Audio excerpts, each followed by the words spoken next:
Hotel, চা stall এইসব জায়গায় বসে গল্প ইত্যাদির মধ্যে তারা সবাইকে নষ্ট করে দিতেছে। কিন্তু আল্লাহ পাক আমাদেরকে তৌফিক দিয়েছেন যে আমরা এইখানে আল্লাহ পাকের ঘরে বসে আল্লাহর কালাম শ্রবণ করা, এর অর্থ ব্যাখ্যাগুলি জানার চেষ্টা করা, এই দামি একটা কাজের মধ্যে আল্লাহ আমাদের নিয়োগ করার তৌফিক দান করেছেন। এই জন্য আল্লাহর দরবারে শুকর আদায় করা, আলহামদুলিল্লাহ।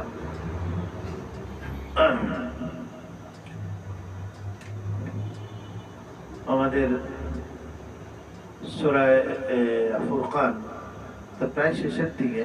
সূরা ফুরকান ছোট্ট একটি সূরা, এর মধ্যে আমাদের প্রায় 37 আয়াত আমাদের শেষ হয়ে গেছে।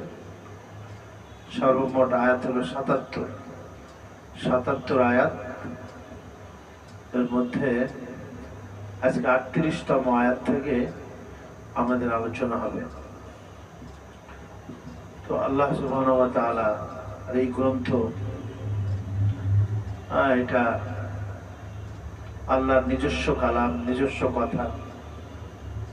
পৃথিবীতে কেউ যদি আল্লাহর সাথে কথা বলতে চায় তাহলে সে যেন কোরআন শরীফ তেলাওয়াত করে, তো সে ডাইরেক্ট আল্লাহ পাকের সাথেই কথা বলবে। যেন কোরআন শরীফ হলো আমাদের আল্লাহ পাকের সাথে সম্পর্ক পয়দা করার সবথেকে গুরুত্বপূর্ণ মাধ্যম। সমস্ত ফিতনা ফাসাদ থেকে রক্ষাকারী এই কোরআন শরীফ। এজন্য কোরআনে পাককে মহব্বত করা, এর মজলিসকে মহব্বত করা, কোরআনে পাকের তেলাওয়াত, এর উপরে আমল করা, কোরআনে পাকের হুকুম আহকামগুলি উপরে নিজে চলা, নিজের পরিবার পরিজনকে চালানো এবং অন্যের মধ্যেও প্রচার প্রসার করার চেষ্টা করা, এটা প্রত্যেকটি কাজই হলো অত্যন্ত সৌভাগ্যের কাজ। আল্লাহ পাক আমাদের সবাইকে তৌফিক দান করেন। যার এক একটি অক্ষর যদি কেউ পাঠ করে তাহলে কমপক্ষে আল্লাহ পাক তাকে 10টা নেকি দান করেন। আর অতিরিক্ত কত দিবেন এটা তো আমরা কেউ বলতে পারি না। এটা আল্লাহ প্রত্যেক বান্দার ইখলাস অনুপাতে তাকে অসংখ্য গুণ দান করেন। আল্লাহু ইউদাইফু লিমান ইয়াশা, আল্লাহ যার জন্য ইচ্ছা করেন অসংখ্য গুণ দান করেন তাকে। তো আমরা 38 নম্বর আয়াত থেকে কয়েকটি আয়াত তেলাওয়াত করি। আলহামদুলিল্লাহ, আলহামদুলিল্লাহ নাহমাদুহু ওয়া নাস্তাঈনুহু ওয়া নাস্তাগফিরুহু ওয়া নু'মিনু বিহি ওয়া নাতাওয়াক্কালু আলাইহি ওয়া নাউযু বিল্লাহি মিন শুরুরি আনফুসিনা ওয়া মিন সাইয়্যাতি আ'মালিনা। মান ইয়াহদিহিল্লাহু ফালা মুদিল্লা লাহু ওয়া মান ইউদ্লিলহু ফালা হাদিয়া লাহু। ونشهد أن لا إله إلا الله وحده لا شريك له، ونشهد أن سيدنا وسندنا ومولانا محمدا عبده ورسوله صلى الله تعالى عليه وعلى آله وصحبه وبارك وسلم تسليما كثيرا كثيرا. أما بعد فأعوذ بالله من الشيطان الرجيم. بسم الله الرحمن الرحيم. وعادا وثمود وأصحاب الرس وقرونا بين ذلك كثيرا وكلا ضربنا له الأمثال وكلا تبرنا تتبيرا. ولقد أتوا على القرية التي أمطرت مطر السوء أفلم يكونوا يرونها بل كانوا لا يرجون نشورا. وإذا رأوك إن يتخذونك إلا هزوا أهذا الذي بعث الله رسولا إن كاد ليضلنا عن آلهتنا لولا أن صبرنا عليها وسوف يعلمون حين يرون العذاب من أضل سبيلا أرأيت من اتخذ إلهه هواه أفأنت تكون عليه وكيلا أم تحسب أن أكثرهم يسمعون أو يعقلون إن هم إلا كالأنعام بل هم أضل سبيلا صدق الله مولانا العظيم وصدق رسوله النبي الكريم ونحن على ذلك من الشاهدين والشاكرين والحمد لله رب العالمين اللهم صل على محمد وعلى آل محمد كما صليت على إبراهيم وعلى آل إبراهيم إنك حميد مجيد اللهم بارك على محمد وعلى آل محمد كما باركت على إبراهيم وعلى آل إبراهيم إنك حميد مجيد যেহেতু এই সূরার মূল বিষয়বস্তু হলো কোরআন শরীফের আজমত, এর বড়ত্ব, কোরআনে পাক যে আল্লাহ পাকের কালাম, এই বিষয়টা প্রমাণ করানো আর রসুল করিম আলাইহিস সালাম সম্বন্ধে তার রিসালাতকে সাবিত করা, প্রমাণ করা যে তিনি আল্লাহর রাসূল। তো তারা যেহেতু বারবার এই দুইটা জিনিসকে প্রত্যাখ্যান করতেছিল, তো আল্লাহ তাআলা এই বিভিন্ন জাতির কিছু ইতিহাস তুলে ধরেছেন এখানে, যারা নবীকে বা নবীর উপরে যে কালাম নাযিল হয় সেই কালামকে যারা প্রত্যাখ্যান করে তাদের পরিণতি ভালো হয় নাই, তাদের পরিণতি ধ্বংস। এজন্য হযরত মূসা আলাইহিস সালামের কথা বলছেন, ফিরাউন এবং মূসা যে নিঃস্ব অবস্থায় মূসা আলাইহিস সালাম, আর ফিরাউন তো অনেক শক্তিশালী, তার হুকুমত, সরকার, তার অর্থকড়ি, সরঞ্জামাদি অনেক কিছুই আছে, কিন্তু মূসা আলাইহিস সালাম এবং বনী ইসরাইলের কিছুই নাই। কিন্তু দেখা গেল যে যখন সংঘাত হলো, তো বাহ্যিকভাবে শক্তিশালী যে সে কিন্তু ধ্বংস হয়ে গেল। এই জন্য দাওয়াতের সামনে আল্লাহর প্রতিনিধি যারা নবীরা, যেহেতু তারা আল্লাহর প্রতিনিধি এবং তারা মানুষকে আল্লাহর দিকে আহ্বান করে, এই জন্য আল্লাহর গায়েবী শক্তি তাদের সাথে থাকে। ইবাদত ঠিক আছে, ইবাদত যার যার মতো করা, কিন্তু দাওয়াত যেটা, অর্থাৎ সেটার হলো আল্লাহ পাকেরই কাজ। সেটা আল্লাহ তো আর মানুষকে গিয়ে গিয়ে ডাকেন না, আল্লাহ তার নবী রসুল বা নবী রসুলের অবর্তমানে তাদের নায়েব যারা, তারা মানুষকে আল্লাহর দিকে ডাকে। দেশের মধ্যে সাধারণ মানুষ থাকে যারা সরকারকে মেনে চলে, তো তারা সরকার চলতেছে, মেনে চলতেছে, সরকার তাদের পক্ষপাত না, তাদের বিরুদ্ধেও না। আর একটা যে সরকারের বিদ্রোহ করে, তো সরকার তাদেরকে দমন করে।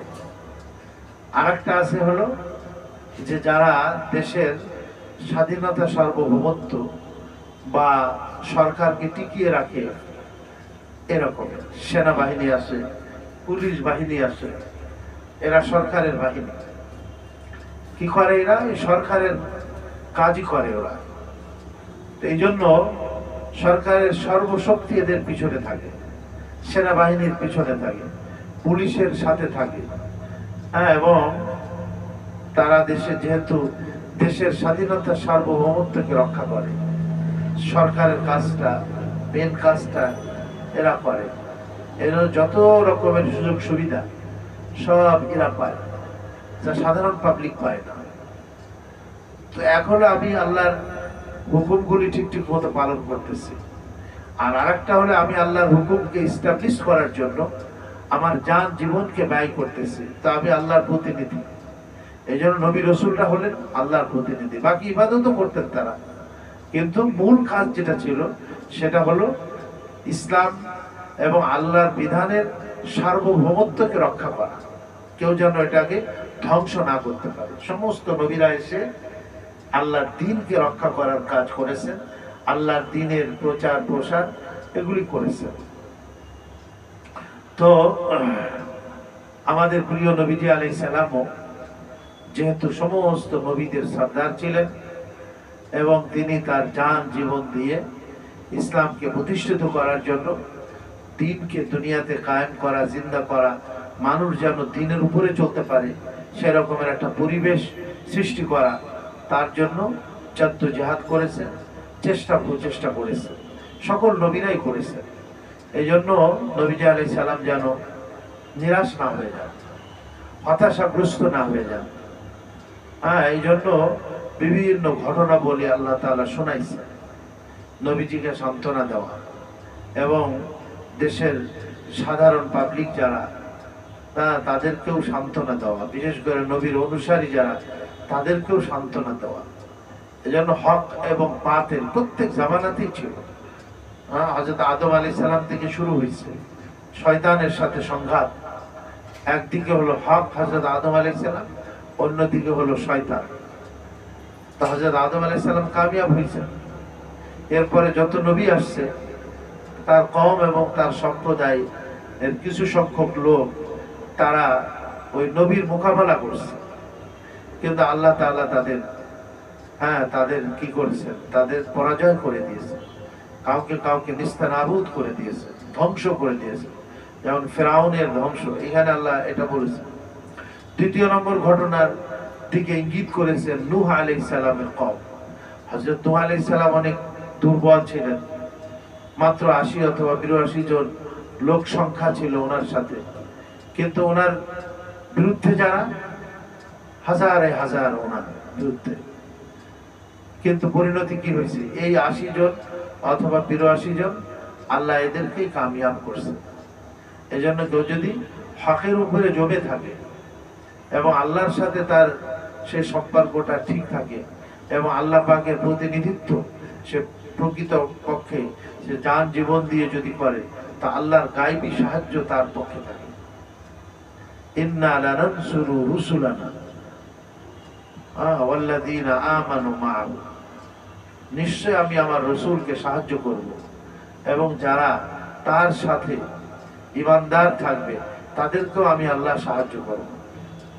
এজন্য সাহাবাদেরকে আল্লাহ রাব্বুল আলামিন সাহায্য করছেন সব জায়গাতে, দুঃখ দর্দের মধ্যে, ক্ষুধা পিপাসার মধ্যে, তারপরে প্রতিকূল পরিবেশের মধ্যেও আল্লাহ পাক সাহাবা আজমাইনকে কামিয়াব করে দিয়েছেন। তো এই সমস্ত ঘটনা বলি, কোথাও বিস্তারিত, কোথাও সংক্ষিপ্ত ভাবে আল্লাহ রাব্বুল আলামিন পেশ করেছেন। আজকে ইঙ্গিত করছেন আল্লাহ তাআলা এখানে ওয়াআদ, এবং কওমে আদকে আমি ধ্বংস করেছি। ওয়া সামুদ, দ্বিতীয় হলো কওমে সামুদকেও আমি আল্লাহ ধ্বংস করে দিয়েছি।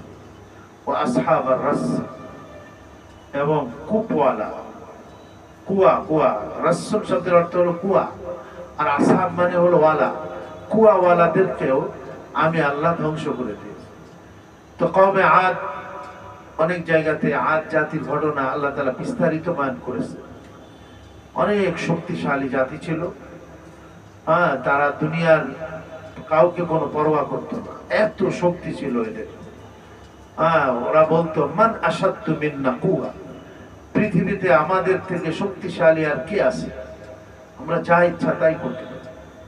হুদ আলাইহিস সালামকে আল্লাহ তাআলা এদের হেদায়েতের জন্য নবী এবং রাসূল করে প্রেরণ করেছিলেন হুদ আলাইহিস সালাম।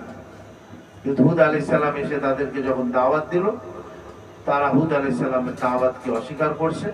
মুষ্টিমেয় খুবই অল্প সংখ্যক লোক তারা হুদ আলাইহিস সালামের কথাকে গ্রহণ করছে। আসলে পৃথিবীতে বাতিলের সংখ্যাটাই বেশি থাকে, আর হক যেহেতু সলিড জিনিস কম থাকে, ভেজাল জিনিস বেশি থাকে। হ্যাঁ, সব যুগে তাই তাই হয়েছে। তো আল্লাহ পাক হুদ আলাইহিস সালাম যখন তাদেরকে দাওয়াত দিলেন, আল্লাহ তাওহীদের কথা বললেন, ইয়া কওমি, হে আমার কওম, ইয়া কওমি ইবুদুল্লাহ রাব্বাকুম, হে আমার কওম, তোমরা এক আল্লাহ, যিনি আমাদের তোমাদের সবারই রব, পালন করনেওয়ালা, তার ইবাদত বন্দেগী করো। তো তারা সেই পথে আসলো না, ওই মূর্তি পূজার দিকেই তারা গেল। তো আল্লাহ তাআলা এই জাতিকে ধ্বংস করলেন বাতাস দিয়ে। 1 সপ্তাহ ব্যাপী তাদের উপরে প্রচন্ড বাতাস চালিয়ে দিয়ে দেখা গেল যে এত বড় বড় এবং শক্তিধর লোকগুলাকে বাতাসে উড়িয়ে তাদেরকে পাহাড়ের সাথে আঘাত করে এই লোকগুলাকে একেবারে নিস্তানাবুদ করে দিল, চূর্ণ বিচূর্ণ করে দিলেন আল্লাহ তাআলা। সাখখারাহা আলাইহিম ওয়া আম্মা আদুম ফাউহলিকু বিরিহিন সারসারিন আতিয়া। আল্লাহ অন্য সূরার মধ্যে বলেছেন যে আদ জাতি ফাউহলিকু, তাদেরকে ধ্বংস করা হলো, বিরিহিন, এমন বাতাস দিয়ে, সারসারিন মানে তীব্র বাতাস, প্রচন্ড ঝড় তুফান তাদের উপর আল্লাহ চালিয়ে দিলেন। সাখখারাহা আলাইহিম সাবআ লায়ালি ওয়া সামানিয়াতা আইয়াম, 7 দিন 8 রাত একাধারে তাদের উপরে বাতাস চলল। তারপরে যখন 1 সপ্তাহ পরে বাতাস থামলো, তো আল্লাহ বলছেন কাআন্নাহুম আ'জাজু নাখলিন খাবিয়া হাল তারা লাহুম মিন বাকিয়া, যে তেমন যেন শিকড় উপড়িয়ে মূলোৎপাটিত বৃক্ষের মতো তারা পড়ে থাকলো। খেজুর গাছ আছে না, লম্বা লম্বা খেজুর গাছ, আ'জাজু নাখলিন খাবিয়া, পড়ে থাকলো এরকমের অবস্থা। হাল তারা মিন বাকিয়া, তুমি কি তাদের কাউকে এখন কি বাকি আছে, তারা বিদ্যমান আছে কি দেখতে পাও? আদ জাতি ধ্বংস হয়ে গেছে। ইয়ামানের এদিকে ছিল এই জাতিটা।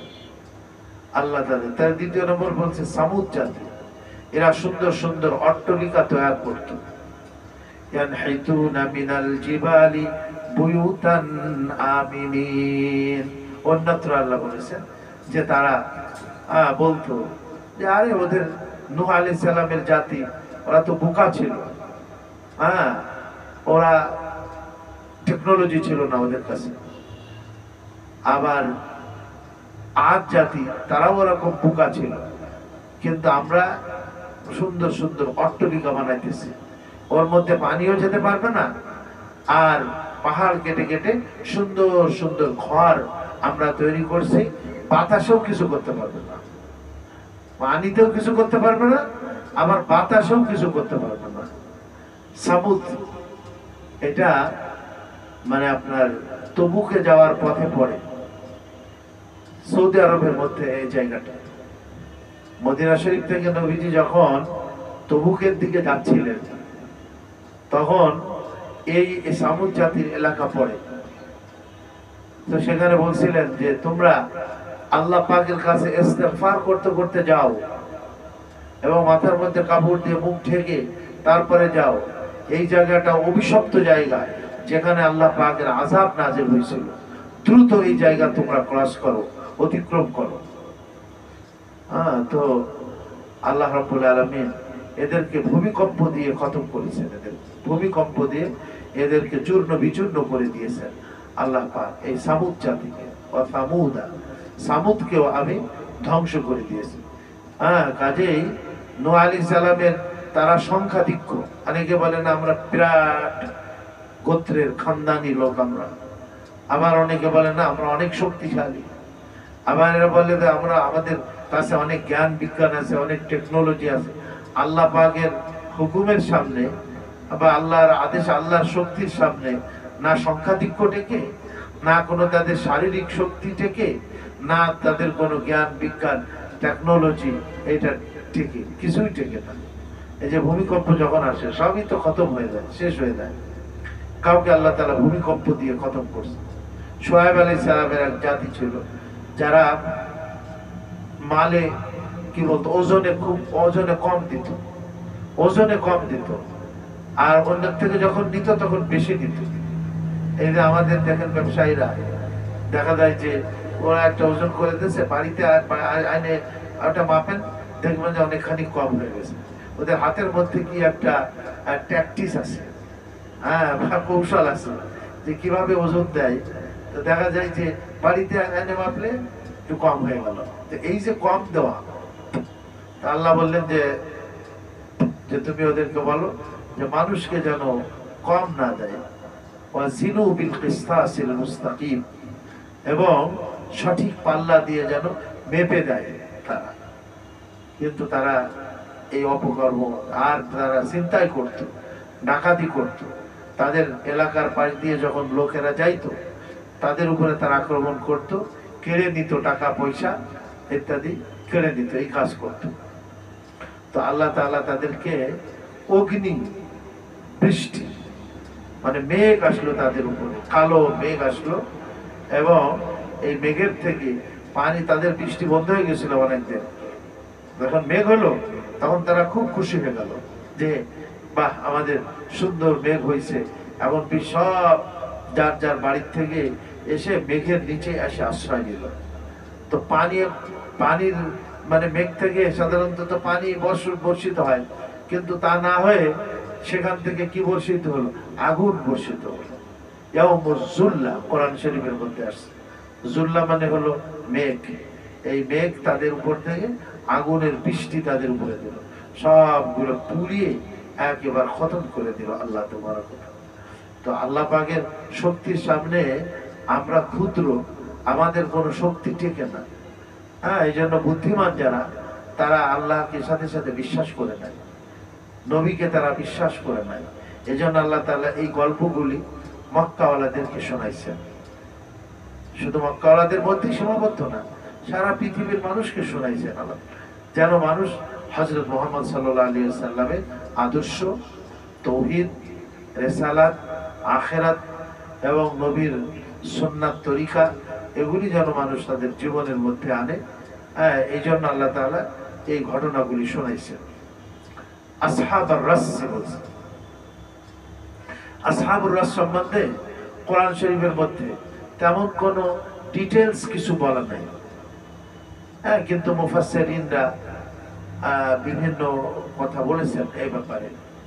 কারোর ইয়ে হলো, মানে আপনার মন্তব্য হলো যে রাস মানে হলো তো কুয়া, তো কুয়াওয়ালা, যে এই কওমের কাছে আল্লাহ পাক একজন নবী পাঠাইছিলেন, যে নবীর নাম ছিল আপনার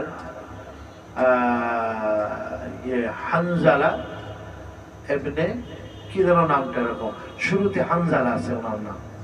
দেখেন কোরআন শরীফে এরকম 28 জন বা 29 জন নবীর কথা আসছে, কিন্তু আল্লাহ তাআলা তো লক্ষ লক্ষ নবীকে পাঠাইছেন এই পৃথিবীতে। আল্লাহ বলছেন যে আমি অনেক নবীকে পাঠাইছি, মান কাসাসনা আলাইকা, যাদের কিসসা ঘটনা আপনার কাছে আমি বয়ান করেছি, ওয়া রুসুলান লাম নাকসুসহুম আলাইকা, আর অনেক নবী রাসূল যাদের ঘটনা আমি আপনাকে শোনাই নাই। তো এরকমের কত নবী রাসূলরা যাদের কথা কোরআন শরীফে হয়তো আসে নাই। 28-29 জন নবীর কথা মাত্র কোরআন শরীফের মধ্যে আসছে। তো ওই নবী যখন তাদেরকে এরকম দাওয়াত দিল, কেউ ঈমান আনলো না। একটা কালো ব্যক্তি, সে ঈমান আনছে। কেউ বলছে সূরা ইয়াসিনের মধ্যে হাবিবে নাজ্জার যে এর কথা, আসহাবুর রাস হলো সে। আবার কেউ বলছে না, ওই কালো লোকটা ঈমান আনছে।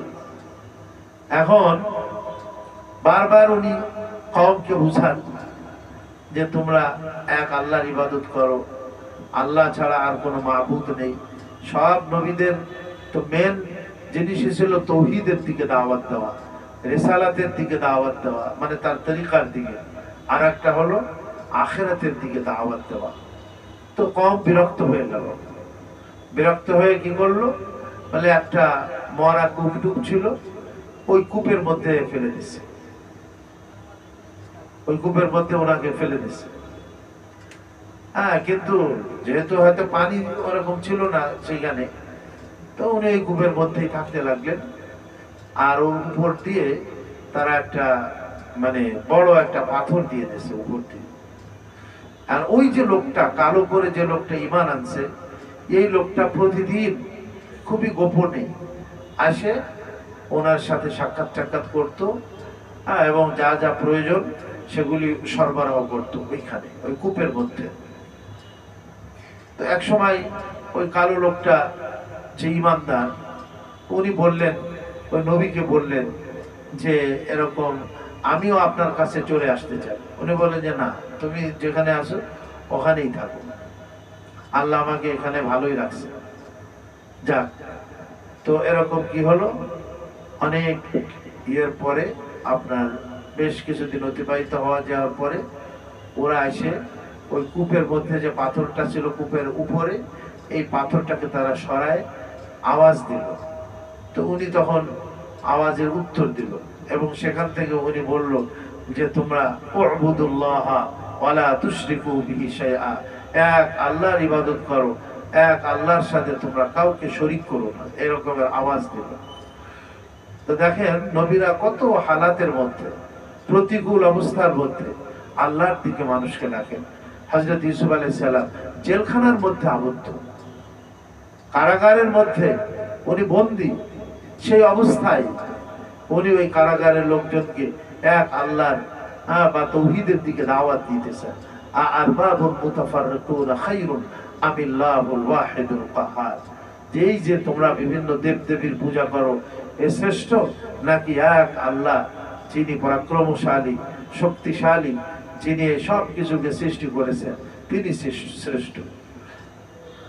হযরত ইউসুফ আলাইহিস সালামের বিভিন্ন হালাতের মধ্যে নবীরা দাওয়াত দিয়েছেন। হযরত আইয়ুব আলাইহিস সালাম 18 বছর পর্যন্ত উনি চরম একটা অসুস্থতার মধ্যে, শরীরের মধ্যে ঘা হয়ে গেছে, অসুস্থতার মধ্যে উনি কি করেছেন, 18 বছর পর্যন্ত কাটাই দিয়েছেন।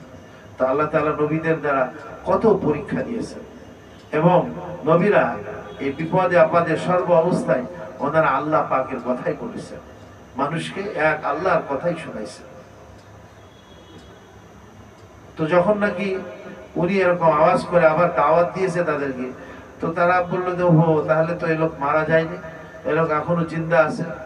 তো কেউ কেউ বলছে যে তারা ওই উপরের থেকে বড় পাথর দিয়ে ওই কূপের মধ্যে পাথর নিক্ষেপ করে ওই নবীকে তারা ওখানেই শহীদ করে দেয়, এবং আল্লাহ রাব্বুল আলামিন পরে ওই কূপবাসী যারা আছে, ওই গ্রামবাসী সবাইকে ওই কূপ সহ ওর মধ্যে একেবারে কি করে দেয়, ধ্বংস করে দেয় আল্লাহ ওদেরকে। আর কেউ কেউ বলছে যে না, উনি কূপ থেকে বাহির হয়েছে, বাহির হওয়ার পরে ওই কূপওয়ালা যারা, ওই মহল্লাবাসী বা ওই গ্রামবাসী যারা, তাদেরকে উনি ইসলামের দিকে, আল্লাহর দ্বীনের দিকে দাওয়াত দিলেন, এবং তারা দাওয়াত গ্রহণ করলো। অনেকেই তাদের মধ্যে কি হলো, ঈমানদার হইল। আর কেউ কেউ ঈমানদার হয়নি, যারা হয়নি আল্লাহ তাদেরকে শাস্তি দিলেন। তো এই আসহাবুর রাসসি, কূপওয়ালা, তাদেরকেও আমি আল্লাহ ধ্বংস করে দিয়েছি। আবার কোথাও কোথাও পাওয়া যায় যে এরকম ওই কূপের আশপাশে, যখন ওই কূপের মধ্যে নবীকে ফেলে নাই তারা, কিন্তু নবীর কথাকে প্রত্যাখ্যান করেছে, অন্যভাবে নবীকে অনেক কষ্ট দিয়েছে। তো একসময় ওই এলাকাবাসী কূপের পাশে তারা হয়তো কোনো কাজের জন্য একত্রিত হয়েছিল, তো ওই কূপ সহ সবাই ধসে আপনার ওই মাটির নিচেই চলে গেছে সবগুলা। আল্লাহ তাআলা তাদেরকে ভূমি ধসে একেবারে কি করে দিয়েছে, খতম করে দিয়েছে। এটা হলো আসহাবুর রাসসি, যে এই কূপওয়ালাদেরকেও আমি আল্লাহ ধ্বংস করে দিই। ওয়াকুরুনাম বাইনা যালিকা কাসীরা, এবং এদের মাঝখানে কওমে আদ, সামুদ, আসহাবুর রাস, কওমে নূহ, মুসা এবং ফিরাউন, এবং এর মাঝে অনেক মানুষকে আমি কি করেছি, আপনার ওয়াকুরুনাম বাইনা যালিকা কাসীরা, অনেক মানুষকে আমি ধ্বংস করে দিয়েছি নবীদের দাওয়াতকে প্রত্যাখ্যান করার কারণে। ওয়াকুল্লান যারাবনা লাহুল আমসাল ওয়াকুল্লান তাব্বারনা তাতবীরা, আর আমি এদের জন্য উদাহরণ রেখে দিয়েছি। ফিরাউন একটা উদাহরণ রেখে দিয়েছে আল্লাহ তাআলা গোটা বিশ্বের মানুষের জন্য, যে যারা ক্ষুধাদ্রয়ী হবে এবং আল্লাহর নাফরমানি করবে তো তাদের পরিণতিই হবে। কওমে সামুদের এলাকা এরকমের আল্লাহ পাক দৃষ্টান্ত বানিয়ে রাখছেন। কওমে আপনার ওই যে কি বলে কারুন, মিশরের মধ্যে কারুনের এলাকা, সেইখানে আল্লাহ পাক পুরা ধসাই দিয়েছেন একেবারে কারুনকে, এবং সেখানে বিভিন্ন রকমের তারা পর্যটকদের জন্য এরকম বানায় রাখছে, ইতিহাস বানায় রাখছে, ধ্বংস অবশেষ। এবং তার পাশে বুহাইরায়ে কারুন আছে একটা, যে কারুন জলাশয়, বিশাল একটা জলাশয়, সেখানে মাছ টাছও হয় না, এবং সেখানে আল্লাহ রাব্বুল আলামিন এই কারুনকে যে ধসাই দিয়েছেন তার আসর এবং তার প্রতিক্রিয়া এখনো রয়ে গেছে সেইখানে। আরেকটা ছিল, সামনে আসতেছে ওদের কথা, বাহরে মাইয়্যিত, যে লূত আলাইহিস সালামের ঘটনাও কোরআন শরীফে বিভিন্ন জায়গায় আল্লাহ তাআলা বয়ান করেছেন, এখানেও সামনে আসতেছে। ওয়ালাকাদ আতাউ আলাল ক্বরিয়াতিল্লাতী উমতিরাত মাতারাসসাউ আফালাম ইয়াকুনু ইয়ারাউনাহা বাল কানু লা ইয়ারজুনা নুশুরা। ওয়ালাকাদ আতাউ, নিশ্চয়ই এই কুরাইশ যারা আজকে তারা আমার প্রিয় নবী হযরত মুহাম্মদ মুস্তাফা সাল্লাল্লাহু আলাইহি সাল্লামের বিরোধিতা করতেছে। তারা কি যায় না তাদের ব্যবসা বাণিজ্য করতে এই শাম দেশ? হযরত ইব্রাহিম আলাইহিস সালামের সাথে ওনার ভ্রাতুষ পুত্র লূত আলাইহিস সালাম ভাইয়ের ছেলে ঈমান আনছে।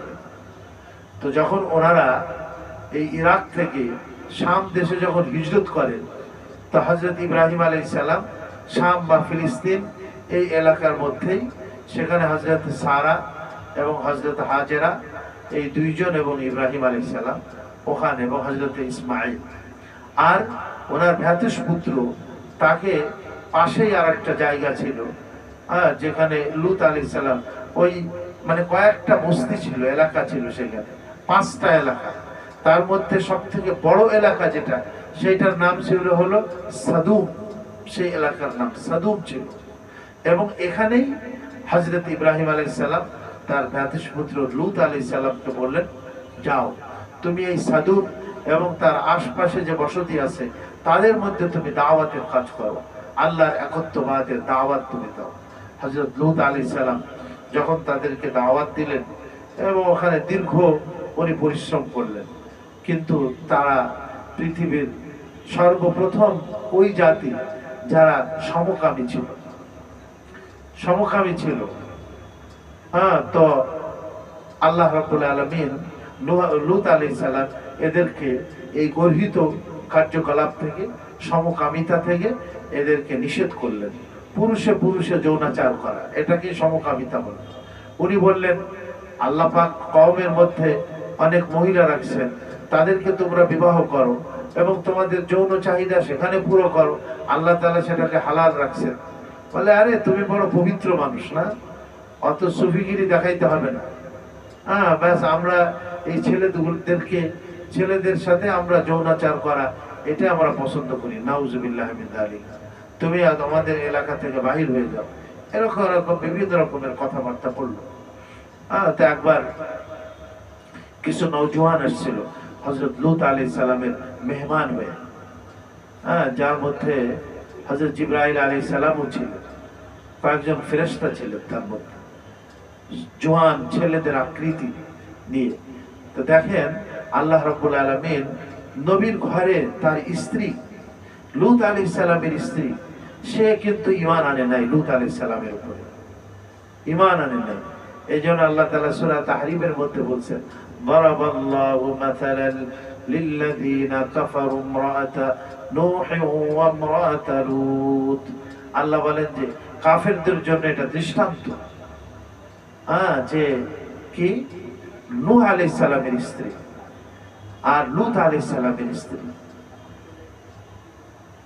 ইমরাআতা লূত কানাতা তাহতা আবদাইন মিন ইবাদিনা সালিহাইন, আমার দুই নেককার বান্দার অধীনে ছিল তারা।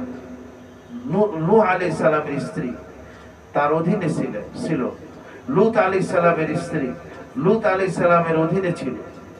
কিন্তু খানাতাহুমা, তাদের কথাকে অগ্রাহ্য করলো, খেয়ানত করলো, তাদের অনুসরণ করলো না। ফালাম ইউগনিয়া আনহুমা মিনাল্লাহি শাইআ, আল্লাহ বলেন আমার আযাব থেকে তাদেরকে রক্ষা করতে পারলো না নবীর স্ত্রী হওয়াটা, নবীর আত্মীয়, নবীর সাথে সম্বন্ধ, নবীর স্ত্রী হওয়া তাদেরকে আমি আল্লাহর আযাব থেকে রক্ষা করতে পারলো না। ফাখানাতাহুমা ফালাম ইউগনিয়া আনহুমা মিনাল্লাহি শাইআ ওয়া কিলা দুখুলান নারা মা'আদ দাখিলিন, এবং আমি বললাম যে তোমরা জাহান্নামে প্রবেশকারীদের সাথে, তোমরা দুইজন আমার প্রিয় বান্দা যারা, তাদের স্ত্রী হওয়া সত্ত্বেও তাদের সাথে তোমাদের থাকার সৌভাগ্য নাই, তোমরা জাহান্নামীদের সাথে জাহান্নামের মধ্যে প্রবেশ করো। নাউজুবিল্লাহ মিন যালিকা। তো লূত আলাইহিস সালামের স্ত্রী সে পুরা মহল্লার ভিতরে খবরটা ছড়িয়ে দিল যে দেখো আমাদের বাড়িতে কিছু যুবকের ছেলেরা আসছে, দেখতে অনেক সুন্দর, তাদের চেহারা টেহারা, স্বাস্থ্য শরীর, এই সংবাদ দিয়ে দিছে। আর সব লোকজন ওনার বাড়িতে ছুটে আসতেছে, কি এই যুবক ছেলেদের সাথে তারা সমকামিতার মধ্যে লিপ্ত হবে, তারা ফাহেসা কাজ করবে। হযরত লূত আলাইহিস সালাম খুবই মানে পেরেশান হয়ে গেছে, এরা আমার মেহমান, এদের সাথে আমার কওমের লোকেরা যদি এই দুরাচার করে, দুর্ব্যবহার করে, তাহলে তো আমার ইজ্জত সম্মান সবই গেছে। তো হযরত লূত আলাইহিস সালাম যখন ভীষণভাবে পেরেশান হয়ে গেছে, তখন ওনারা বললেন যে দেখেন আপনি পেরেশান হবেন না, আমরা আল্লাহর ফেরেশতা, যুবকের সুরাত ধরে আমরা আসছি আপনার এই কওমের উপরে হুজ্জাত এবং দলিল প্রমাণ কি পূর্ণ করার জন্য, যে তারা ফাহেসা কাজের মধ্যে কি আছে, লিপ্ত আছে, এদের আজকে নিস্তার নেই। আল্লাহ এদের শাস্তি দেওয়ার জন্য আমাদেরকে কি করেছেন, প্রেরণ করেছেন। যখন তারা এরকম খুশির সাথে নারা দিয়ে দিয়ে চতুর্দিক থেকে তারা এরকম জমা হইতে লাগলো, এবং লূত আলাইহিস সালামের ঘরে তারা প্রবেশ করতে লাগলো, তখন হযরত জিবরাইল আমিন তার টানার একটা পথ দিয়ে তাদেরকে কি করলেন, আঘাত করলেন, এবং আঘাত করে দেখা যায় সব অন্ধ হয়ে গেল, এবং ঘর থেকে দৌড়াইতে লাগলো, এবং তারা বলতে লাগলো আরে লূতের ঘরের মধ্যে কি আসছে, কি বিপদ আসছে, জলদি পালাও, জলদি পালাও। কিন্তু সাথে সাথে আসমান থেকে পাথরের বৃষ্টি বর্ষণ হলো, আসমান থেকে পাথরের বৃষ্টি বর্ষণ হলো যেন ওরা পালায় না যেতে পারে। এবং আল্লাহ তাআলা সময় দিলেন হযরত লূত আলাইহিস সালাম এবং ওনার কন্যা, তারা যারা এবং যারা ওনার উপর ঈমান আনছিল মুষ্টিমেয় কয়েকজন, এদেরকে নিয়ে উনি ওনার বস্তিকে কি করলেন, পরিত্যাগ করলেন, ছেড়ে দিলেন। যখন ওনারা বাহির হয়ে গেলেন, ফাআখরাজনা মান কানা ফিহা মিনাল মুমিনিন, আল্লাহ বলেন ওই এলাকার মধ্যে, ওই বস্তির মধ্যে মুমিন বান্দা বান্দি যারা ছিল, আমি তাদেরকে এই এলাকা থেকে বাহির করে দিলাম। এরপরে আল্লাহ পাক ওই জমিনটাকে একবার উপরে উঠায়, আবার ওটাকে উল্টায়, ওইখানে তাদেরকে আছড়িয়ে আল্লাহ পাক খতম করে দিলেন। ফা জাআলনা আলিয়াহা সাফিলা, তার উপরের অংশকে আমি নিচের অংশ বানাই দিলাম, এবং গোটা কওমে লূতকে আমি একেবারে নিস্তনাবুদ করে দিলাম। এবং তার চিহ্ন হলো বাহরে মাইয়াত। আল্লাহ বলেন যে এই কুরাইশরা কি, তারা তাদের জন্য এই যে নিদর্শন রয়ে গেছে, তাদের জন্য উদাহরণ রয়ে গেছে, এই কওমে লূতের এলাকা, যারা নবীর আদর্শকে গ্রহণ করবে না, নবীর বিরুদ্ধে যারা অবস্থান নিবে, তাদের হাসর কি হয়। তারা তো যায় শামে যাওয়ার সময়, বা শামে যখন তারা বাণিজ্য করতে যায়, তারা তো এই সাদুম এলাকা, এই বাহরে মাইয়াত তার পাশ দিয়ে যায়। এবং আল্লাহর কি গজব দেখেন, এই বাহরে মাইয়াত যে মৃত সাগর, যেটা ডেড সি, এখানে কোনো মাছ টাছ হয় না। এখানে মানে আল্লাহর গজব এরকমের হয়েছে সেখানে, যে কোনো প্রাণী এই বাহরে মাইয়াত বা ডেড সি এর মধ্যে কি করতে পারে না, বাঁচতে পারে না। আল্লাহ এমন শাস্তি এদেরকে কি করছেন, দিয়েছেন। আমাদের দেশেও তো দেখেন কিছুদিন আগে এটা নিয়ে তো অনেক শোরগোল হলো না, অনেক বই টই লেখালেখি, সেগুলা আবার এখনো পর্যন্ত তো এই জিনিস তারা আমাদের এই যে মুসলমানদের ভিতরে ঢুকায় দিয়ে মুসলমান যেন ধ্বংস হয়, আল্লাহর আযাব ও গজব যেন এদের উপরে নাযিল হয়। এই জন্য এই ইহুদি খ্রিস্টানরা আমাদের মধ্যে এই জিনিস কি করে দেয়, ঢুকাই দেয়। আল্লাহ এর থেকে আমাদেরকে এবং আমাদের জাতিকে এই মানে জঘন্য পাপ কাজ থেকে হেফাজত করেন আল্লাহ তাআলা। ওয়ালাকাদ আতাউ আলাল ক্বরিয়াতিল্লাতী উমতিরাত মাতারাসসাউ, নিশ্চয়ই তারা কুরাইশরা যারা নবী মুহাম্মদ সাল্লাল্লাহু আলাইহি সাল্লামের বিরোধিতা করতেছে, তারা ওই গ্রামের দিকে, ওই গ্রাম দিয়ে তারা অতিক্রম করে, আল্লাতী উমতিরাত মাতারাসসাউ, যেখানে খারাপ বৃষ্টি হয়েছিল। খারাপ বৃষ্টি বলতে এখানে মাতারাসসাউ, সাউ মানে তো খারাপ, মাথার মানে হলো বৃষ্টি, মাতারাসসাউ অর্থাৎ খারাপ বৃষ্টি মানে পাথরের বৃষ্টি তাদের উপরে হয়েছে। দেখেন, আল্লাহর ঘর ধ্বংস করতে আসছিল আব্রাহা বাদশাহ নবীজি আলাইহিস সালামের দুনিয়াতে আসার 50 দিন পূর্বে, হুজুরের জন্মের মাত্র 50 দিন পূর্বে। হ্যাঁ, তো তারা তো ইমানদার ছিল না, কিন্তু আব্দুল মুত্তালিব তখন এই বাইতুল্লাহর মুতাওয়াল্লি ছিল। হ্যাঁ, তো তারা কি করছিল, তারা আব্দুল মুত্তালিবের কিছু উট টুট সেগুলো আপনার ছিনতাই করে ওগুলা তারা নিয়ে গেছিল। হ্যাঁ, তো আব্দুল মুত্তালিব সেই ব্যাপারে, এই উট ছাড়ানোর ব্যাপারে তাদের সাথে আপনার আলাপ করতে গিয়েছিল। তারা তখন বলল যে, আরে কুরাইশদের সর্দার তুমি, তুমি এত বোকা, আর তুমি এরকম কেমন সর্দার যে তোমার উট আমরা আনছি, এই উটের ছাড়ানোর জন্য তুমি সুপারিশ করতে আসছো, আর আমরা এই আল্লাহর ঘর ধ্বংস করতে আসছি, এ ব্যাপারে তোমাদের কোনো কথাবার্তা কিছুই নাই, আমাদেরকে তোমরা বললে নাকি? হ্যাঁ, তখন তিনি কাফের যদিও, তো তিনি একটা দারুণ কথা বলছিলেন।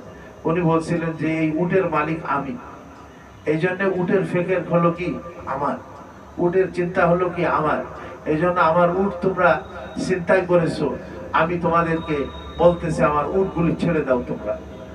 আর ঘরের ব্যাপারটার কথা বললে, এই ঘরের মালিক একজন আছে, আর এই ঘর হেফাজত করা এই ঘরের মালিকের কাজ, এটা আমার কাজ না। তিনি তার ঘরকে কি করবে, হেফাজত করবে। আল্লাহ এই কথা বলে আব্দুল মুত্তালিব কুরাইশদের লোকজন এদেরকে নিয়ে ওই বাইতুল্লাহ থেকে দূরে কোথাও গিয়ে অবস্থান করছিলেন, কোন পাহাড়ের উপরে, সেখানে চলে গেল। আর এর মধ্যে সেই যে ওই আরসালনা আলাইহিম তায়রান আবাবিল, এবং আমি তাদের উপরে পাঠিয়ে দিলাম। আলাম তারা কাইফা ফাআলা, আপনি কি জানেন না, কাইফা ফাআলা রাব্বুকা, আপনার প্রভু কি আচরণ করলেন, বি আসহাবিল ফিল, হস্তি বাহিনীর সাথে। তাদের ইচ্ছা ছিল এই হাতিগুলির মানে পায়ের মধ্যে রশি বাঁধে আর ঘরের পিলারের সাথে রশি বাঁধে এই হাতিগুলো চালাই দেবে, আর ঘর ভেঙে চুরমার হয়ে যাবে, এরকমের একটা ইচ্ছা করছিল। আল্লাহ বলেন যে আপনি কি জানেন না হস্তি বাহিনীর সাথে আপনার প্রভু কেমন ব্যবহার করছেন। রব্বুকা বিআসহাবিল ফিল আলাম ইয়াজআল কাইদাহুম ফি তাদলিল, তাদের ষড়যন্ত্র কি আল্লাহ পাক ধূলিসাৎ করে দেন নাই। তাদলিল মানে কি, ধ্বংস করে দেওয়া। আর কায়েদ, কায়েদ মানে হলো ষড়যন্ত্র। আলাম ইয়াজআল কাইদাহুম, তিনি কি তাদের ষড়যন্ত্রকে ধ্বংস করে দেন নাই। ফি তাদলিল ওয়া আরসালা আলাইহিম, এবং তিনি প্রেরণ করলেন তাদের উপরে তায়রান আবাবিল, পাখি, ঝাঁকে ঝাঁকে ঝাঁকে ঝাঁকে ঝাঁকে ঝাঁকে আসছে পাখি। আর ওই পাখির ঠোঁটের মধ্যে একটা পাথর, পায়ে দুই পায়ের মধ্যে দুইটা, তিনটা পাথর। ওই পাথর যার উপরে পড়তেছে একেবারে মাথায় পড়লে পিছনের রাস্তা দিয়ে বাহির হয়ে ওইখানেই শেষ, মানে অ্যাটম বোমের মতো কাম করতেছে এই পাথরগুলি। দেখেন, পাথর ছোট্ট পাথর, কিন্তু গুলির থেকেও আরো বেশি শক্তি আল্লাহ তাআলা এই পাথরের মধ্যে দিয়ে দিয়েছেন। আল্লাহ তাআলা কি না করতে পারে। হ্যাঁ, তো দেখেন এদেরকে এই যে দুর্বল পরিন্দা, দুর্বল পাখি, এইটা দিয়েই আল্লাহ তাআলা হস্তি বাহিনী, বিশাল বাহিনী আব্রাহার, এবং সব কি হয়ে গেল, এবং সে তাদের যে মানে আব্রাহা বাদশাহ যেটার উপরে ছিল সেইটার উপরেও পড়লো। ওই কিন্তু সে রাস্তার মধ্যে ভাইয়ে পালায় যাচ্ছে, এবং এলাকার মধ্যে গিয়ে সেখানে সে মারা যায়। আর তার কিছু লোক এখানেই মারা গেছে। আর মানে ওই যে জায়গা আপনার ওই যে আমরা মিনার থেকে ওই আরাফায় যাওয়ার পথে মুজদালেফা এবং আরাফা এই যে জায়গাটা আছে এইখানে তাদেরকে ধ্বংস করা হয় দেয়। এজন্য ওইখানে উকুফ করলে, মুজদালেফার উকুফ ওইখানে করলে হবে না। আরাফা থেকে রাত্রেবেলায় অনেকে ওইখানে যায়, ওয়াদিয়ে মুহাসসার বলে, এটাকে ওয়াদিয়ে মুহাসসার বলে। এই জায়গাটা ফাঁকা থাকে, এখানে কেউ উকুফ করে না। উকুফ করে আরো মক্কার দিকে আসে, মুজদালেফার এরিয়ার মধ্যে এটা উকুফ করতে হয় রাত্রেবেলায়। তো ওয়াদিয়ে মুহাসসার এটা হলো ওই জায়গা যেখানে হস্তি বাহিনীকে আল্লাহ তাআলা কি করে দিয়েছিলেন, ধ্বংস করে দিয়েছে। তা আল্লাহ কি না করতে পারে?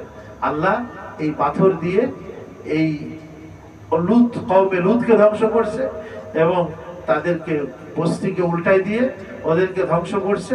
বিভিন্ন সময় বিভিন্ন জাতিকে বিভিন্ন ভাবে ধ্বংস করেছে। আফালাম ইয়াকুনু ইয়ারাউনাহা, তারা কি এই বস্তিকে দেখে না? লুতের বস্তি কিভাবে আমি সেটাকে ধ্বংস করেছি। বাল কানু লা ইয়ারজুনা নুশুরা, আসল ঘটনা হলো এরা আখিরাতকে অস্বীকার করে, আখিরাতকে এরা বিশ্বাস করে না। নুশুর, মৃত্যুর পরে আবার পুনর্জীবিত হওয়া, এটাকে তারা বিশ্বাস করে না। যারা আখিরাতকে বিশ্বাস করে না তাদের আমল, তাদের আচার আচরণ, তাদের কার্যাবলী এটা কোনোদিন কি হবে না, ঠিক হবে না। আর যারা আখিরাতকে বিশ্বাস করে তারা চিন্তা করবে যে না, আমাকে একদিন আল্লাহর সামনে দণ্ডায়মান হতে হবে এবং আমার জীবনের হিসাব কিতাব দিতে হবে। তখন তাদের কার্যকলাপ, তাদের কথাবার্তা সেরকম হয়, কারণ জবাবদিহিতা, আল্লাহর সামনে জবাবদিহিতার একটা প্রশ্ন তাদের সামনে। আর যারা আখিরাতকে বিশ্বাস করেই না, তো ব্যাস দুনিয়া যা ইচ্ছা তাই করো, এখানে খাও দাও, ফুর্তি করো, আরাম করো, ব্যাস এটা। আর মনে যা চাই প্রবৃত্তির অনুসরণ করো, এটা আল্লাহ তাআলা বলছেন এখানে, যে তারা আখিরাতকে বিশ্বাস করে না। তারপরে বলছেন ওয়াইযা রাউকা ইয়াত্তাখিযুনাকা ইল্লা হুজওয়া, যখন তারা আপনাকে দেখে তো তারা আপনাকে ঠাট্টার বস্তু বানায়, উপহাস করে। এই দেখো যাইতেছে নবী, হ্যাঁ এই দেখো যাইতেছে মোহাম্মদ, ফকির এতিম, কিছু নাই, এ আমাদের মধ্যে নবী হবে কি করে? তার বাগ বাগিচা নাই, টাকা পয়সা নাই, তার সে সর্দার না আমাদের। এই নানান রকমের হাসি বিদ্রুপ এগুলি তারা তার সাথে করে। আহাদাল্লাযী বাআসাল্লাহু রাসূলা, বলে হাহারে, এই লোককে রাসূল করে পাঠিয়েছে। দেখেন আল্লাহ নবীর সাথে এমন কোন উপহাস আর এমন কোন বদ আচরণ যা হতে পারে, হ্যাঁ তারা করে নাই, এরকম নাই। হ্যাঁ সম্ভাব্য সব রকমের হাসি ঠাট্টা বিদ্রুপ মার পিট সব করেছে। নবীজি বলছেন উযিতু ফিল্লাহি, আল্লাহর জন্য আমাকে এত কষ্ট দেওয়া হয়েছে, মা লাম ইউযা আহাদুম মিনাল আম্বিয়া, কোন নবীকে এত কষ্ট দেওয়া হয় নাই যত কষ্ট আমি নবী মুহাম্মদুর রাসূলুল্লাহ সাল্লাল্লাহু আলাইহি ওয়াসাল্লাম। अल्लाह कर दिया जंगे उहुद में मुस्तफा दंदा शहीद, कर दिया जंगे उहुद में मुस्तफा दंदा शहीद, ये शरीयत ये तरीकत हमको मिलने के लिए। अल्लाह এই শরিয়ত আর এই দ্বীন যেন আমরা পেয়ে, এই দ্বীন আর শরিয়ত অনুযায়ী চলে আমরা জান্নাতের হকদার হইতে পারি। এই জন্য নবীজি উহুদের ময়দানে নিজের সন্তানকে শহীদ করে দিলেন। এই জন্য নবীজি তায়েফের ময়দানে নিজের তাজা রক্তকে ঢেলে তায়েফের ময়দানকে রঞ্জিত করলেন রাসূল করিম আলাইহিস সালাতু ওয়াসালাম। এই জন্য নবীজি পেটের মধ্যে পাথর বাঁধছেন, কেন? এই দ্বীন যেন আমার উম্মতের কাছে পৌঁছে যায়। ওয়াল্লাযী আরসালা রাসূলাহু বিল হুদা ওয়া দীনিল হক লিইয়ুযহিরাহু আলাদ দীনি কুল্লি ওয়ালাউ কারিহাল মুশরিকুন। আল্লাহ বলেন যে আমি আমার রাসূলকে হক এবং সত্য দ্বীন দিয়ে প্রেরণ করেছি, যেন এই সত্য দ্বীন সমস্ত বাতিল যত ধর্ম আছে, ইজম এবং মতবাদ আছে, তার উপরে এই সত্য দিন যেন বিজয়ী হয়। লিইয়ুযহিরাহু আলা দ্বীনি কুল্লি। যদিও এটা কাফের মুশরিকরা অপছন্দ করে, কাফের মুশরিকরা চায় না ইসলামের বিজয় হোক, কাফের মুশরিকরা চায় না মুসলমানদের কি হোক, বিজয় হোক, এটা তারা কোনোদিন পছন্দ করে না। কিন্তু আল্লাহ তাবারক ওয়া তাআলা চান যে মানুষ ইসলামের চাতালে আসুক। তারা নবীকে নিয়ে ঠাট্টা বিদ্রুপ করে, ইন কাদা লা ইউদিল্লুনা আন আলিহাতিনা লাউলা আন সাবারনা আলাইহা। বলে আমরা যদি আমাদের বাপ দাদাদের ধর্মের উপরে অটল না থাকতাম, তাহলে এ নবী তো আমাদের বাপ দাদাদের ধর্ম থেকে তো বিচ্ছিত করেই দিছিল। বড় ভাগ্যের ব্যাপার যে আমরা জমেছিলাম আমাদের ধর্মের উপরে, আমাদের মূর্তি পূজার উপরে, আমাদের বাপ দাদাদের ধর্মের উপরে আমরা জমেছিলাম। দেন কৃতিত্ব দেখাচ্ছে কিসের তারা? ইন কাদা লা ইউদিল্লুনা আন আলিহাতিনা, সে আমাদের ইলাহগুলি থেকে, আমাদের মাবুদদের থেকে আমাদেরকে বিচ্ছিন্ন করতে চেয়েছিল। লাউলা আন সাবারনা আলাইহা, যদি আমরা আমাদের মাবুদদের ইবাদতের উপরে মজবুত না থাকতাম, তাহলে সে আমাদের ধর্মান্তরিত করেই ফেলেছিল, আমাদেরকে বিধর্মী করেই ফেলেছিল। কে? মুহাম্মদ। নাউজুবিল্লাহ মিন যালিক। তারা ধর্মকে বিধর্ম বলতেছে আর বিধর্মকে তারা ধর্ম বলতেছে। নাউজুবিল্লাহ মিন যালিক। তো এই জন্য বাপ দাদারা কি করে গেছে না করে গেছে সেইটা বড় কথা না। আমার আল্লাহ যে ধর্ম, যে দিন দিয়েছেন আমাদেরকে, সেটাই হলো প্রকৃত দিন। বাপ দাদারা তো গোমরাহ হইতে পারে, তারা তো পথভ্রষ্ট হইতে পারে। বাপ দাদারা, আমরাও অনেক জিনিস ইসলামের যে আমরা বাপ দাদাদের দেখতেছি যে তারা বাপ দাদারা করে আসছে, আমাদের সমাজের প্রচলিত পদ্ধতি, আমরা সেগুলাকে কি করি? পালন করি। আসলে এটা ঠিক না। দেখতে হবে আল্লাহর কি হুকুম আছে এখানে, দেখতে হবে হযরত মুহাম্মদ সাল্লাল্লাহু আলাইহি ওয়াসাল্লামের কি আদর্শ এবং কি তরিকা আছে এখানে। এই জন্য আল্লাহ বলতেছেন, আরাআইতা মান ইত্তাখাযা ইলাহাহু হাওয়াহু। আল্লাহ, আপনি কি দেখেছেন ওই লোকগুলাকে যারা তাদের প্রবৃত্তিকে মাবুদ বানিয়ে নিয়েছে? তাদের প্রবৃত্তিকে তারা মাবুদ বানিয়ে নিয়েছে। আসলে প্রবৃত্তি যেদিকে মানুষকে নিয়ে যায় সেদিকে চলে। এটাই হলো প্রবৃত্তিকে মাবুদ বানায় নেওয়া। কাফের মুশরিক বেদিন যারা ইহুদি খ্রিস্টান নাসারা, তারা ওই আল্লাহকে মাবুদ বানায় নাই। তারা কোরআনকে নিজেদের হেদায়েতের পথ প্রদর্শক হাদি হিসাবে তারা গ্রহণ করে নাই। তারা তাদের প্রবৃত্তির অনুসরণ করেছে। মনে যেটা চায় বাস সেটাই করে, মনে যেটা ভালো লাগে সেটাই করে। আসলে মুসলমান যে এই কলেমা পড়েছে, লা ইলাহা ইল্লাল্লাহু মুহাম্মাদুর রাসূলুল্লাহ, সে কোনোদিন প্রবৃত্তির অনুসরণ করতে পারে না। আল্লাহ বলেন, আপনি কি দেখেছেন ওই লোকদেরকে যারা তাদের প্রবৃত্তিকে মাবুদ বানায় নিয়েছে? যা প্রবৃত্তি বলে তার পিছনে চলে, অথবা শয়তানকে মাবুদ বানায় নিয়েছে। আল্লাহ সূরা ইয়াসিনে বলছেন না, আলাম আহাদ ইলাইকুম ইয়া বানি আদামা আল্লা তা'বুদুশ শাইতান ইন্নাহু লাকুম আদুউম মুবিন। আল্লাহ ময়দানে হাশরে বলবেন, হে বনি আদম, আদমের সন্তানেরা, আমি কি তোমাদেরকে বলেছিলাম না যে তোমরা শয়তানের অনুসরণ করো না, শয়তানের ইবাদত করো না, প্রবৃত্তির অনুকরণ এবং অনুসরণ করো না? নিশ্চয়ই শয়তান তোমাদের স্পষ্ট শত্রু। আদুউন মুবিন, স্পষ্ট শত্রু শয়তান। শয়তানও কোনোদিন চায় না আমরা জান্নাতের রাস্তায় চলি, আল্লাহ এবং আল্লাহর নবীর রাস্তায় চলি। শয়তান চায়, ওই যে আল্লাহর কাছে ওয়াদা করে আসছে, যে আল্লাহ তুমি আমাকে জান্নাত থেকে বিতাড়িত করলে, তো দেখি যার কারণে জান্নাত থেকে বিতাড়িত হয়েছি তার আওলাদ ফারজানকে আমি গোমরাহ করব।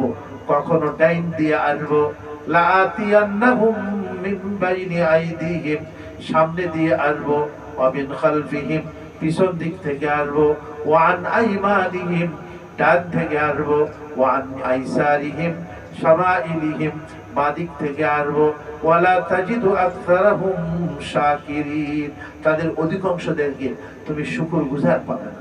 আল্লাহ বলবেন যা, তোর শক্তি দিয়ে দিলাম, তবে জেনে রাখিস ইল্লা ইবাদাল্লাহিস সালিহিন, আমার সালেহীন বান্দা যারা, আমার মুখলিস বান্দা যারা, তারা কিন্তু কোনোদিন তোর পথে কি চলবে না, তারা আমার পথেই থাকবে এবং আমার নবীর পথে কি থাকবে তারা। তো আল্লাহ বলেন যে যারা তাদের প্রবৃত্তিকে মাবুদ বানায় নিয়েছে, তাদেরকে কি আপনি দেখেছেন? আফা আনতা তাকুনু আলাইহি ওয়াকিলা, তুমি কি তাদেরকে তাদের ওকিল হয়ে গেছো নাকি? আবার কোথাও বলছেন তাদের উপরে কি তুমি দারোগা হইছো, যে তাদেরকে জোর করে করে তুমি তাদেরকে এই পথে নিয়ে আনবে? না, তোমার কাজ হলো দাওয়াত দাও, তাদেরকে বলো, বুঝাও, তারপরে যদি না আসে তোমার দায়িত্ব নাই যে তাদেরকে জোর করে এখানে কি করতে হবে, আনতে হবে। আম তাহসাবু আন্না আকসারাহুম ইয়াসমাউনা ওয়া আও ইয়াকিলুন ইনহুম ইল্লা কাল আনআম, নাকি আপনি মনে করছেন তাদের অধিকাংশ লোক খেয়াল করে শোনে অথবা খেয়াল করে বোঝে? শোনাটাও জরুরি। কাফের মুশরিকরা শুনতো না, তারা বিদ্রুপ করে সেটাকে কি করে দিত, উড়াই দিত, বিদ্রুপ করত। কিন্তু তেল মন দিয়ে যদি তারা শুনতো, যেমন হযরত ওমর রাদিয়াল্লাহু আনহু আল্লাহর কালামকে শুনেছেন, হৃদয়ঙ্গম করেছেন, আও ইয়াকিলু, অথবা সেটাকে বোঝার চেষ্টা করেছেন, কিন্তু বলে না, তাদের অধিকাংশরা শোনেও না, আবার বোঝারও চেষ্টা করে না। ইনহুম ইল্লা কাল আনআম, বরঞ্চ তারা হলো চতুষ্পদ প্রাণীর মতো। চতুষ্পদ প্রাণী কমসে কম তাকে যে খাওয়ায়, তাকে যে যত্ন করে, গোসল করায়, পানি টানি দেয়, তার কিছুটা হইলেও তার অনুগত থাকে, মালিককে সে চেনে, যে না আমার মালিক আমার যত্ন করে, আমার থাকার জায়গা দিচ্ছে, আমার খেদমত করে, হ্যাঁ, আমার সে মালিককে চেনে এবং জানে। মালিকের সামনে অনেক সময় মাথাটা কি করে দেয়, নত করে দেয়, তাই না? কুকুরেও তো করে, বিড়ালেও করে, গরু বাছুরও করে, ছাগলও করে। তো যাদের কোনো আকল বুদ্ধি নাই, তারা তার মালিকের সামনেও একটু হইলেও মাথাটা কি করে দেয়, নত করে দেয়। কিন্তু কাফের মুশরিক এরা হলো প্রাণীর মতো। আল্লাহ বলেন যে প্রাণী কেন, বালহুম আযাল্লু সাবিলা, ওই প্রাণীর থেকে আরো নিকৃষ্ট।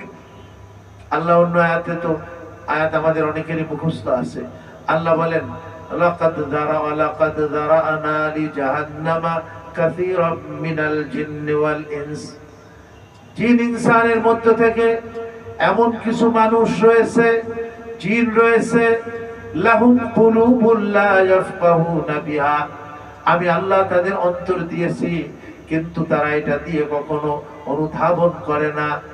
লাহুম কুলুবুল লা ইয়াফকাহুনা বিহা ওয়া লাহুম আ'য়ুনুল লা ইউবসিরুনা বিহা, আমি আল্লাহ তাদের চক্ষু দিয়েছি কিন্তু চোখের দ্বারা তারা দেখে না।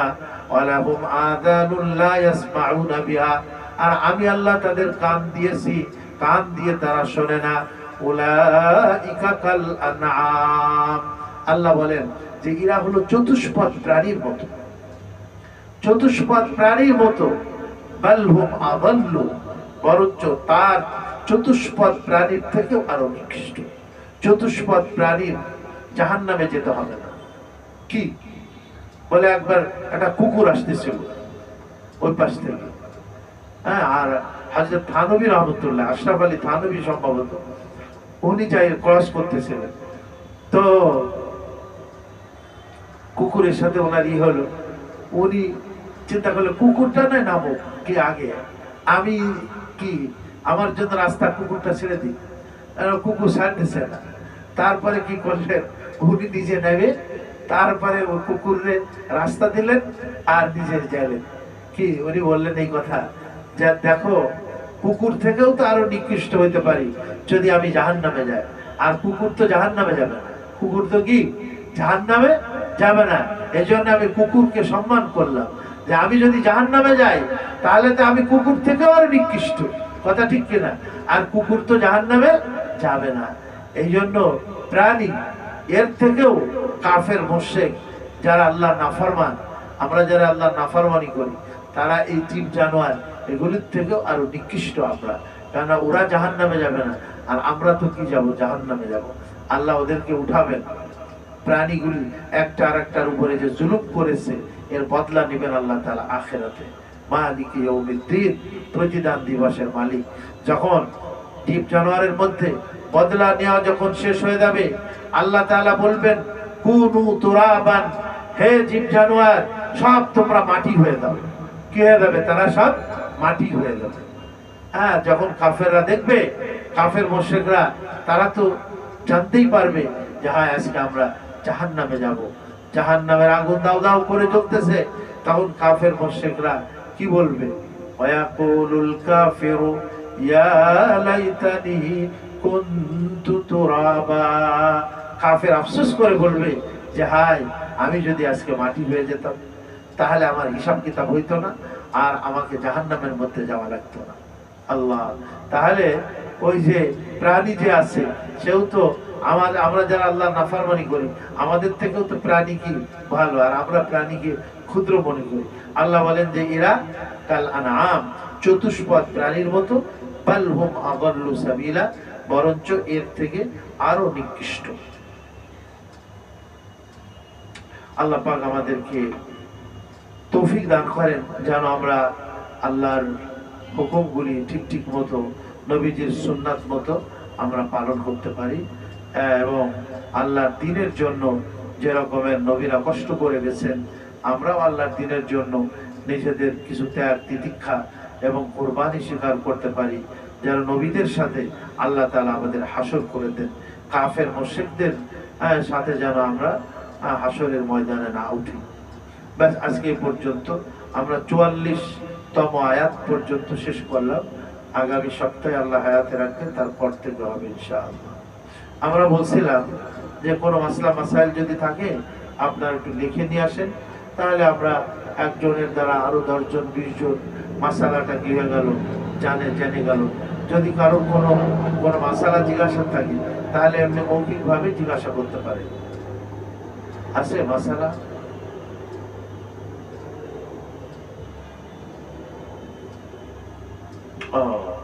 উনি জিজ্ঞাসা করছেন মাসবুক যারা হয়, হ্যাঁ, 4 রাকাত ওয়ালা নামাজে 1 রাকাত পাইছে, শেষের রাকাত, হ্যাঁ শেষের রাকাত পাইছে, যেমন ধরো জোহরের নামাজ বা ইশার নামাজ, তো যে রাকাত সে পাইছে এই রাকাতে তো ইমাম সাহেব সূরা মিলাই নাই, তাই না?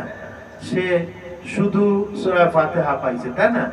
তাহলে এখন 1 রাকাত যেহেতু উনি পাইছেন, এই জন্য ইমাম সাহেব যখন দুদিকে সালাম ফেরানো শেষ, তখন উনি উঠে যাবে। উনি তো সালাম ফেরাবে না ইমাম সাহেবের সাথে, যেহেতু ওরা 3 রাকাত বাকি রয়েছে। এখন যখন অনেকে আবার ডাইন নিয়ে সালাম ফেরানো শুরু করলে উঠে যায়, এইটা না। দ্বিতীয়টাও না, দ্বিতীয়টা শেষ হয়ে যাবে, তখন উঠা ভালো। হ্যাঁ, তখন উঠাটাই হলো মুস্তাহাব। যে দ্বিতীয় সালাম শেষ হয়ে গেলে উঠে উনি কি পড়বেন? 1 রাকাত পড়বেন, সানা পড়বেন প্রথমে, তারপরে আউযুবিল্লাহ বিসমিল্লাহ পড়ে সূরা ফাতিহা অন্য সূরা মিলাবেন, মিলায়ে তারপরে যথাক্রমে উনি রুকু করবেন এবং 2 সিজদা করে বসবেন। উনি বসে আত-তাহিয়াত আবদুহু ওয়া রাসূলুহু পর্যন্ত এটা পড়বেন। পড়ার পরে তারপরে উনি আবার আল্লাহু আকবার বলে উঠে যাবেন। উঠে দাঁড়িয়ে আবার সূরা ফাতিহা পড়বেন এবং অন্য আরেকটা সূরা মিলাবেন। সূরা মিলায়ে তারপরে আপনার রুকু এবং 2 সিজদা এগুলি করবেন, করে আবার সোজা দাঁড়ায় যাবেন। লাস্টের রাকাত ওনার 3 রাকাত না, তাহলে 1 রাকাত ওনার যে রাকাত 3 রাকাত চলে গেছে, 1 রাকাত প্রথম রাকাত সূরা ফাতিহা এবং সূরা মিলায়ে এটা বসে আপনার আত-তাহিয়াত পড়ে তারপরে উঠবেন। বুঝতে পারছেন? উঠে তারপরে প্রথম রাকাত যেটা তার, এই 2 রাকাতের প্রথম রাকাতে সূরা ফাতিহা পড়ে অন্য একটা সূরা মিলায়ে এইটা শেষ করবে। আর লাস্টের যে রাকাতটা সেইখানে শুধু সূরা ফাতিহা পড়বে সূরা ফাতিহা পড়ে তারপরে রুকু সিজদা করে সালাম ফিরাই দেবে। বুঝতে পারছেন না? এইভাবে আপনার যাদের 3 রাকাত ছুটে গেল, 1 রাকাত পেয়েছে, তো তারা এভাবে পড়বে। প্রথম 2 রাকাতে সূরা মিলাবে আর শেষের রাকাতে সূরা মিলাবে না, কিন্তু প্রথম 2 রাকাত পরপর পড়বে না। প্রথম 2 রাকাতের মধ্যে 1 রাকাত পড়ে সূরা মিলায়ে পড়ে বসে তারপরে আবার আত্তাহিয়াতু আবদুহু ওয়া রাসূলুহু পর্যন্ত উঠে তারপরে দাঁড়িয়ে 2 রাকাত পড়বে। এই 2 রাকাতের প্রথম রাকাতে সূরা মিলাবে, শেষের রাকাতে সূরা মিলাবে না। তাহলে যে রাকাত ইমাম সাহেবের সাথে পাইছে ওইটাতে সূরা মিলাই নাই, আর ইনার শেষের রাকাত যেটা এইটাতে সূরা মিলাইতেছে না, আর মাঝখানের 2টাতে কি করবে? সূরা মিলাবে। জি ঠিক আছে।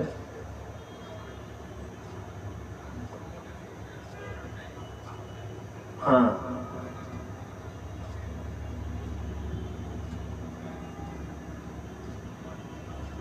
এই ভাই ঘুমাইতেছে অনেক, তো পানি দেন তো। হ্যাঁ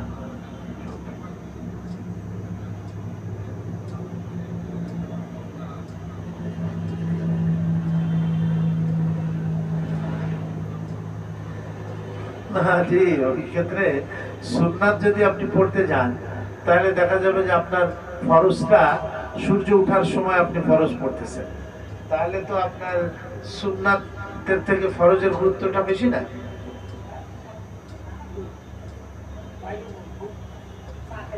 এই জন্য আপনার করতে হবে কি, ওই সময়টাই আপনি শুধু 2 রাকাত ফরজ একটু সংক্ষেপে ছোট সূরা দিয়ে ইন্না আতাইনা, সূরা ইখলাস, কুল হুয়াল্লাহ এটা দিয়ে পড়বেন।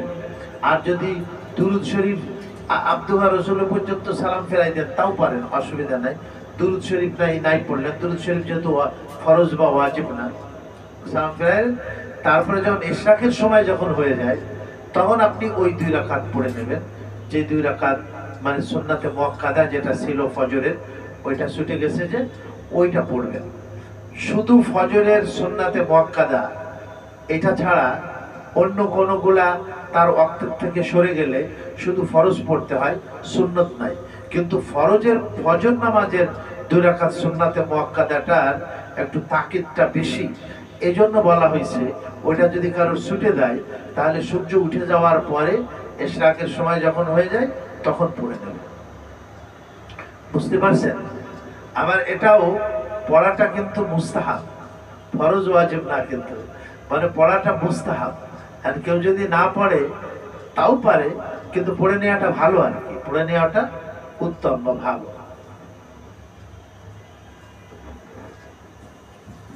কারোর ধরেন জোহরের নামাজে সুন্নাত পড়তে পারেন না, একেবারে আসরের টাইম হয়ে যাচ্ছে, এখন শুধুমাত্র 4 রাকাত নামাজ পড়তে পারে, তাহলে সে কি করবে? তখন তো উযু করে শুধু 4 রাকাত ফরজই পড়বে। এখন ওই যে 4 রাকাত সুন্নাতে মুআক্কাদা রয়ে গেল, ওটা পড়বে নাকি? না, ওইটা আর পড়া নাই, ওইটা আপনার আর পড়তে হবে না, ওইটা শুধু ফরজটাই পড়বে।